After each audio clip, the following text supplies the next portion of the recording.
भगवान से प्रहलाद ने कहा कि भगवान आप बार बार जिद कर रहे हो कि मांगो मांगो मांगो, मैं कोई भिखारी थोड़ी हूं कि तुमसे मांगने आया हूं। प्रहलाद भी इतना छोटा है, बोलता बहुत। और ठाकुर जी ने कहा अरे मांग, मैं देवता हूं, मेरा काम है देना। तो प्रहलाद ने कहा तुम देवता हो तो मैं दानव हूं, मेरा काम है लड़ना, और लड़ाई हो जाए। अरे बहुत बात करता है, चुपचाप मांग। तो प्रहलाद ने कहा कि हे प्रभु देना ही चाहते हो तो एक चीज दे दो। बोला क्या? अगर मेरे हृदय में अब भी कुछ मांगने की इच्छा बाकी हो तो उस इच्छा से मुक्त कर दो, बस मैं तुम्हें देखता रहूं, तुम मुझे देखते रहो, इसके सिवा मुझे क्या चाहिए। 5 साल का बालक प्रहलाद क्या मांगता है पूछो? क्योंकि तुम भगवान हो, बार बार कह रहे हो मांगो मांगो मांगो, इसका मतलब मेरे दिल में कुछ मांगने की बात होगी तभी तो कह रहे हो। तुम तो अंतर्यामी हो। तो हे मेरे नाथ, हे मेरे प्यारे, अगर दे सकते हो तो एक ही वरदान दे दो, आशीर्वाद दे दो। क्या? बोला मेरे मन में, मेरे हृदय में जो कुछ मांगने की कामना बची हो, आज के बाद उस काम से मुक्त हो करके घनश्याम और राम के चरणों का दीवाना बन जाऊं, बस इतना ही दे दो महाराज, कुछ नहीं चाहिए इसके से। ये मांग है प्रहलाद की। गजेंद्र अपने परिवार के साथ रहता था, जाता था, जाके पोखर तालाब में खूब झमाझम मचते थे, वाटरफॉल, बाल बच्चों के साथ जाता था। अकेला गजराज था, 5-10 हथनियाँ थीं, 40-50 बच्चे थे, बड़ा पूरा परिवार था। खूब खेल करता, आनंद करता, मस्ती करता, दिन आराम से कट रहे थे। एक दिन गया और एक ग्राह ने गजराज के पांव पकड़ लिए। जल में रहने वाले जीव जल में ज़्यादा बलशाली होते हैं, स्थल में रहने वाले स्थल में बलशाली होते हैं। अगर भूमि पे पकड़ा होता तो गजराज शायद पटक दिया होता, लेकिन जल में मगर का बल बहुत ज़्यादा होता है, खींच दिया।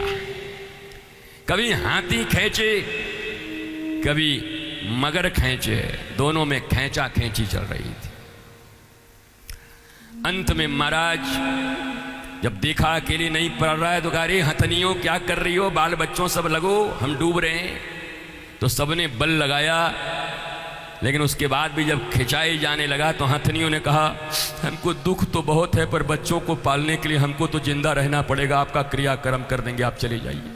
और गजराज ने कहा भाई भगवान, तेरे साथ ही रोज आता था खेलने को, आनंद करने को, और आज मरने लगा तो छोड़ के भाग रही बच्चों के नाम पर।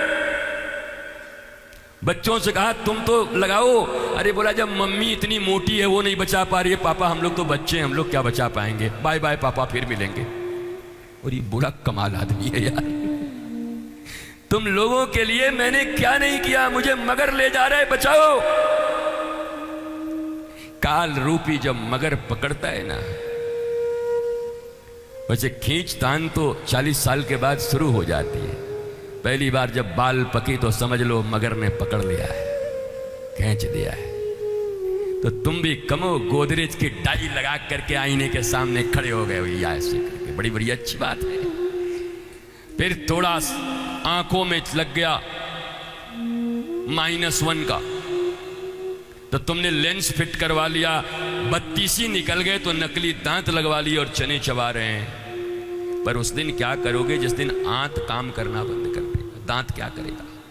आंत ही जवाब दे देगा, पानी भी नहीं पचेगी। मृत्यु खबर देती है, काल खबर देता है, पर जीव बेखबर रहता है, छुपाता है अपनी मौत को, छुपाता है ग्राह से पकड़ा गया है, कभी बाल रंग के, कभी चाल बना के, कभी मकान बना के, सोचता है अमर हूं। मिस्त्री को कहता है कम से कम 200 साल चलना चाहिए, अरे तू तो 2 साल में निकलने वाला है भाई। पर अजरता और अमरता की भूख चढ़ी है मनुष्य के ऊपर। अंत में जब इतनी सी सूढ़ बच गई, अब श्वास लेने लायक भी नहीं बचा, लक्ष्मी जी ने एक कमल उठा करके गजेंद्र के सूंड पे मारा। गजेंद्र को याद आया, ओहो इस दुनिया में बचाने वाला कोई नहीं, एक ही है। हरि कह के पुकारा। कहते हैं जैसे हौ बोला वहां से भगवान दौड़े और री बोलते बोलते तक तो मगरमच्छ का उद्धार करके गजराज को बाहर निकाल दिया। गजराज ने प्रणाम किया, प्रभु सबने छोड़ दिया और तुम आके बचा गए। बोला ये लक्ष्मी कौन है? लक्ष्मी ही गुरु हैं। और कमल क्या है? बोला गुरु की वाणी सत्संग है। जीवन के अंतिम क्षणों में कोई काम नहीं आएगा, जीवन के अंतिम क्षण में गुरु का दिया हुआ सत्संग और वाणी काम आएगा और हरि तुम्हें ले जाने के लिए आएंगे। इसलिए वो सत्संग मत भूलना, वो याद रखना सदा।